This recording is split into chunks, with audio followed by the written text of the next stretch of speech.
The ocean swallowed our light within minutes.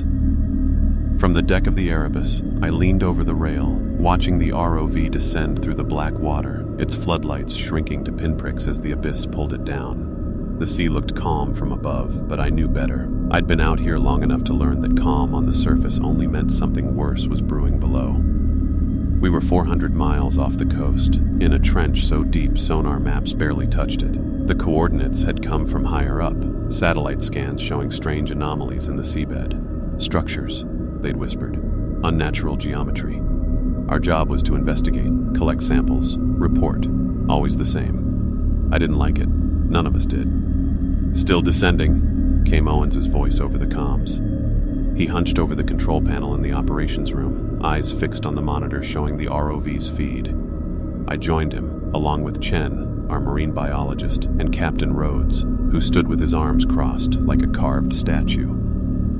The feed flickered as the ROV dropped past 2,000 meters, then 3,000. The floodlights revealed clouds of snow-like particulates swirling in the current, broken occasionally by darting shapes, deep-sea creatures, translucent and skeletal, scattering from the intrusion. God, Chen muttered. It's like another planet down here. He wasn't wrong. The deeper we went, the more alien it became. The pressure at these depths could crush steel like an eggshell, and yet life persisted, grotesque, luminous, adapted to eternal night. At 5,000 meters, the ROV's light struck the seafloor. The cameras adjusted, sharpening the view. What we saw shouldn't have been there. Stone. Massive blocks of it, arranged in patterns too deliberate to be natural. The lines were sharp, the angles clean. Structures half buried in silt, rising like the ruins of some lost city. Jesus Christ, Owens whispered. Chen leaned closer, his breath fogging the glass. It's impossible. Nothing like this exists down here. Rhodes didn't move. Take the ROV in closer. The machine obeyed, gliding across the seabed. Its lights cut through the black, revealing pillars carved with grooves, spirals, and ridges. They weren't random. They reminded me of ribs, of vertebrae. Then something moved. It was quick, so quick the camera nearly missed it. A shadow darted between the structures, massive and sinuous. For a moment, all we saw was the turbulence it left behind, silt billowing like smoke. Did you see that? I whispered. Owens rewound the feed, frame by frame, a blur of pale flesh, ridged and glistening, disappearing into the dark. Not a fish, not any creature I'd ever seen. Chen swallowed hard. That wasn't supposed to be down here. The comms crackled. A low, static-filled sound poured through the speakers, at first like interference, but then it shifted. Rhythmic, almost like breathing. Owens froze. That's coming from the ROV. We listened, transfixed. The sound grew louder, wet and gurgling, vibrating through the hull of the Erebus. It felt like something was exhaling all around us, pressing against the steel walls. Captain Rhodes leaned forward, eyes cold. "Keep recording," he said, and the abyss answered with another breath. The sound followed us long after we cut the feed. I lay in my bunk that night, the steel hull groaning with the swells, and still I swore I could hear it. That slow, wet exhalation seemed to vibrate through the mattress, a phantom weight pressing against my chest. When I finally drifted to sleep, I dreamed of gills opening in my skin. At breakfast, no one spoke much. The mess smelled of burnt coffee and diesel. Owens's eyes were bloodshot. Chen's hands shook around his mug, and Rhodes looked carved from stone, unreadable. "We go back down," the captain said flatly. "Deeper this time, past the ruins." Owens nearly dropped his cup. "Sir, with respect, something's alive down there. Something big. The ROV barely caught it, but..." He trailed off, words drowned by his own disbelief. Rhodes's gaze pinned him. "Our orders are clear. We gather data. We don't run because the dark makes us nervous." Chen bristled. "That wasn't nerves. That was a living thing larger than anything recorded. It shouldn't exist." Rhodes stood, chair scraping. "And yet it does. That's why we're here." He left without waiting for reply. Silence fell. I stared at my reflection in the black coffee and saw only exhaustion. And something else. Fear that tasted like salt. By noon, the ROV descended again. The feed crackled to life on the monitor. Ruins sliding past, pillars crusted with barnacles, ridges etched with spirals that seemed to shimmer when the lights touched them. "Looks almost organic," Chen murmured, "like bone fossilized into stone." We all leaned closer. That's when the comms hissed again. Not breathing this time. A voice. Faint, distorted, but unmistakably a voice speaking through the static. Words twisted by water pressure and interference, but the cadence was human. Owens froze. "Tell me that's cross-channel chatter." "It can't be," I said. "We're 400 miles from the nearest vessel." The voice repeated, garbled syllables forming fragments. "Down here, release, waiting." My skin prickled. It wasn't just a voice. It was many, overlapping, harmonizing in tones too low for language, too high for comfort. Chen's face went pale. "It's not broadcasting. It's resonating." "What the hell does that mean?"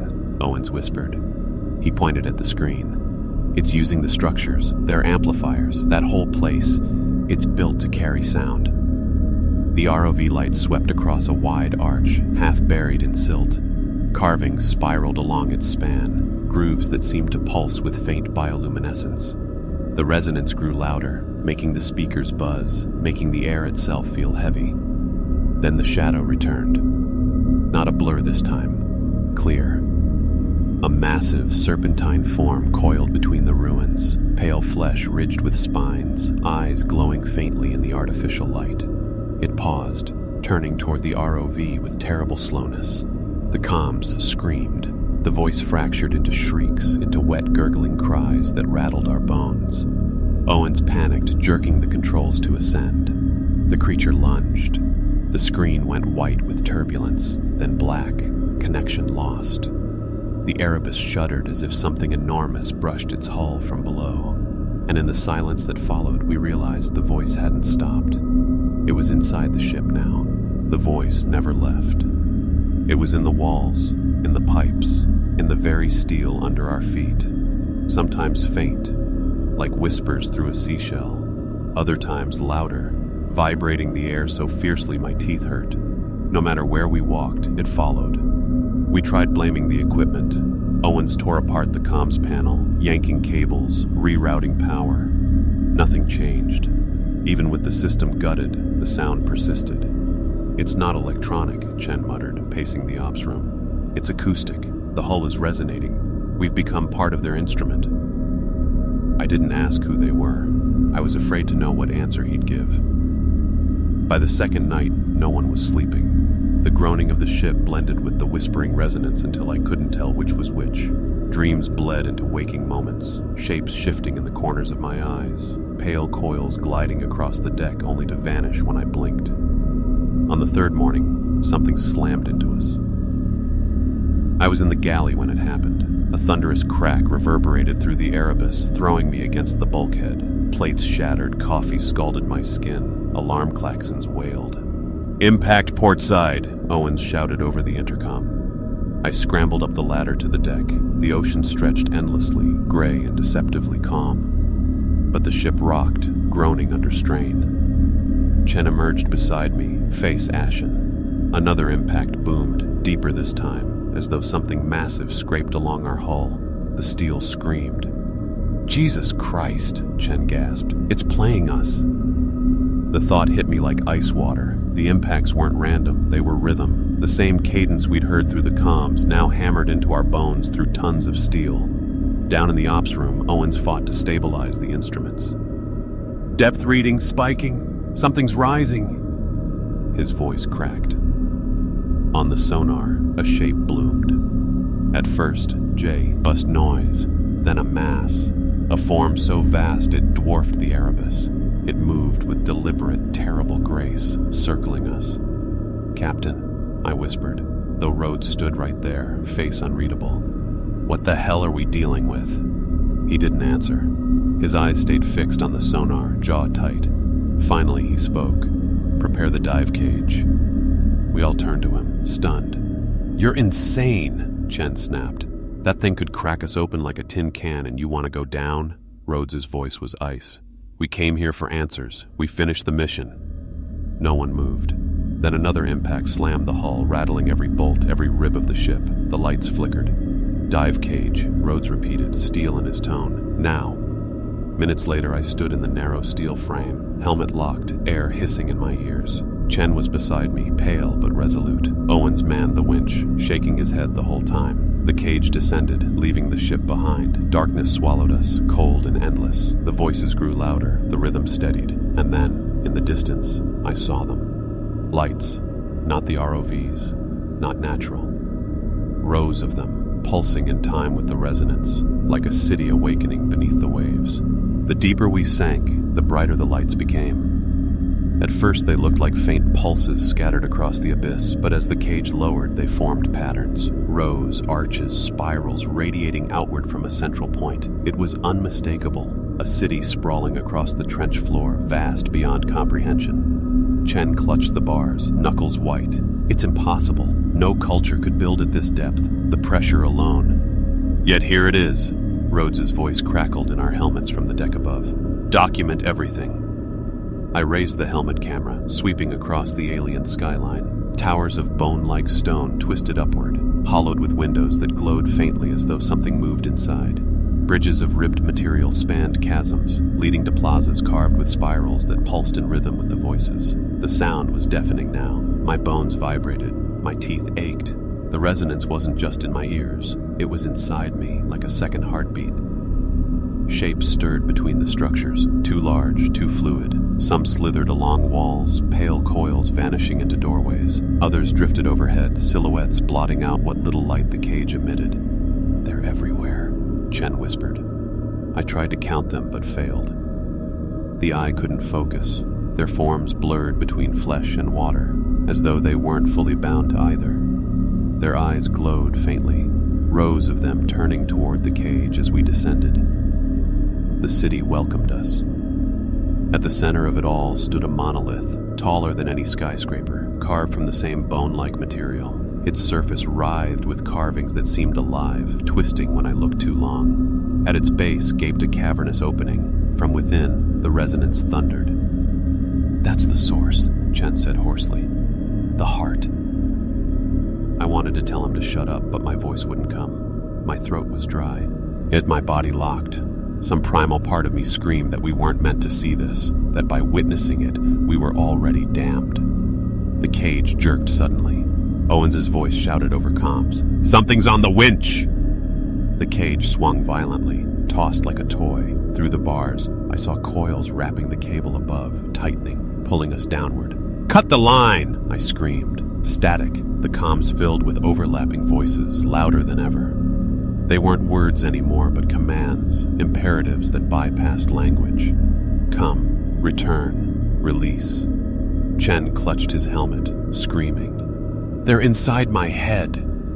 I saw blood trickle from his nose, his eyes rolling white. He slammed his head into the bars, desperate to escape something I couldn't see. The cage plummeted, yanked toward the monolith. The lights of the city flared in unison, casting the abyss in a ghastly glow. I tried to hold on to reason, to air, to anything. And then, for just a second, the voices unified into clarity. A single word whispered inside my skull. "Welcome." The cage struck the seabed. The impact rattled my spine, but the cage held. For now. Chen slumped beside me, blood streaking his visor. He groaned, barely conscious, but alive. I forced myself upright, heart pounding as I scanned the city around us. The monolith towered above, its carvings shifting like liquid under the floodlights. They weren't decorations. They were veins, glowing faintly, pumping light through the structure as if it were alive. The resonance came in waves now, rolling out of the cavernous opening at its base. Each pulse pressed against my chest, syncing with my heartbeat until I couldn't tell where I ended, and it began. Rhodes's voice crackled faintly in my helmet. "Status. We're down," I croaked. "Chen's hurt. The winch. Something cut it." Static. Then silence. No reply. Above us, the cable was gone. Severed. We were alone. The cage rocked as something brushed past. I caught a glimpse through the bars. Coils. pale and ridged, slithering into the shadows of the ruins. Watching, always watching. Chen stirred. We shouldn't be here. His voice shook. This place, it's not abandoned. It's waiting. I wanted to argue, to cling to logic, but the truth was undeniable. The city pulsed with life. The structures themselves breathed. And the creatures, they weren't guarding it. They were part of it.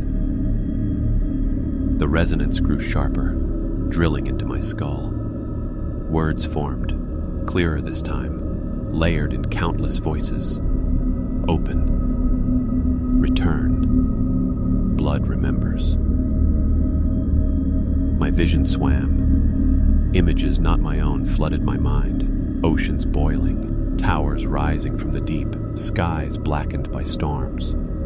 Figures knelt before the monolith, their bodies twisted, reshaped into the same pale coils now circling us. Worshippers or sacrifices. Chen screamed suddenly, clutching his helmet. It's calling me. He thrashed against the bars. I can hear it, inside me. Chen, stop. I grabbed him, holding him back. His eyes glowed faintly in the helmet light, veins bulging dark beneath his skin. Before I could react, the cage groaned. A pale limb, slick and jointed wrong, wrapped around the bars. Another followed, pulling. The metal shrieked. No, I whispered. The bars bent, steel surrendering like clay. The creature's face pressed close, a mass of ridges and eyes that blinked in unison, reflecting me 1,000 times over. Its mouth wasn't a mouth at all, but a slit opening sideways, pulsing with the rhythm of the resonance. Chen stopped struggling. His breathing slowed, eyes locked on the creature. It's beautiful, he whispered. Don't you see? We belong to it. The resonance surged. My helmet filled with voices screaming yes, drowning me in affirmation. For a moment, I felt it too. The pull, the inevitability, the terrible peace of surrender. But then the cage floor buckled. Water rushed in through the seams, icy and merciless. Survival cut through the trance like a blade. I ripped Chen's grip off me, forcing myself to act. If we stayed, we were dead, or worse. I looked once more at the monolith, its glowing veins pulsing faster, brighter, as if it sensed us resisting. Then I did the only thing I could. I opened the cage door. The ocean swallowed me whole. Cold knifed through the dive suit as I shoved myself out of the cage. Darkness pressed from every direction, broken only by the cage lights flickering behind me. The water tasted metallic in my mouthpiece, sour with silt and blood. Chen didn't follow. He clung to the bars, eyes glowing faintly, mouth moving in whispers I couldn't hear through the helmet. He wasn't looking at me. He was looking at the monolith. I wanted to drag him out, but the creature was still there, writhing against the cage, tearing at the bars with obscene patience. One limb slid inside, brushing his shoulder almost tenderly. Chen tilted his head, smiling as though reunited with a lover. There was nothing left to save. I kicked hard, propelling myself into the ruins. The current tugged at me, heavy with the rhythm of the resonance. My lights cut narrow cones through the black, revealing glimpses of architecture that made no sense. Towers twisted into spirals, bridges melted into ribbed arches, alleys that ended in walls of pulsing tissue. The city wasn't stone at all. It was alive.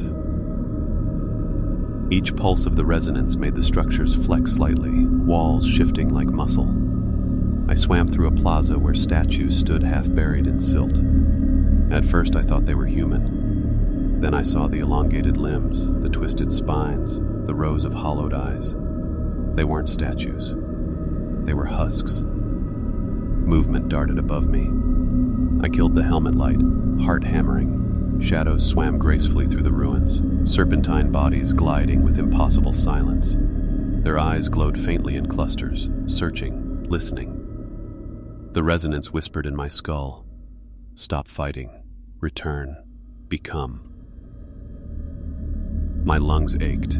I forced myself onward, clawing through the current until I found a fissure between two massive pillars. Squeezing inside, I cut the lights again, hiding in the narrow darknet. As the creatures passed, one lingered outside, coils brushing the stone. I held still, every muscle screaming. Its eyes glowed brighter, scanning the crack. For a moment I swore it could see me, then it drifted away, vanishing into the abyss. I exhaled slowly, my breath fogging the visor. My air gauge blinked. Low supply. Panic clawed my throat. I had minutes left at best. Somewhere above, the Erebus still floated. If I could reach it, if Rhodes hadn't already cut and run, I might survive.